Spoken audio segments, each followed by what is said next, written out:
પ્રેગ્નન્સીમાં કભી ખુશી કભી ગમ, શું તમારી સાથે આવું થયું છે? ચાલો જાણીએ. પ્રેગ્નન્સીમાં મૂડ સ્વિંગ્સ ખૂબ જ સામાન્ય છે, ઘણી બધી મહિલાઓમાં જોવા મળે છે. હોર્મોન્સમાં થતા ફેરફારો, શરીરમાં બદલાવ, ઓછી ઊંઘ અને થાક આ બધાનું જવાબદાર કારણ છે. તમારે આ લાગણીઓ દબાવવાની જરૂર નથી. તમારા જીવનસાથી, સખી, સહેલી કે પરિવાર જોડે આને શેર કરો અને આમાંથી બહાર નીકળો. સાથે તમારી દૈનિક પ્રવૃત્તિઓમાં સંગીત, પ્રાર્થના, ધ્યાન અને પ્રાણાયામનો ઉમેરો કરો.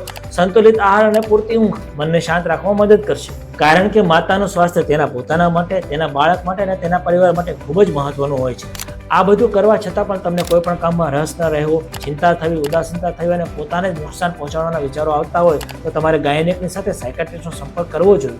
પ્રેગ્નન્સીમાં માનસિક શાંતિ અને પોઝિટિવિટી માટેની સંપૂર્ણ ગાઈડ માટે કોમેન્ટ કરો, કામ આ રીલને શેર કરો, અમને ફોલો કરો. આપકા આપના ગાયનેક ડોક્ટર દિલીપ ઇટાલિયા. નમસ્તે. હેલ્ધી કપલ, હેપી કપલ ને હેપી લાઈફ.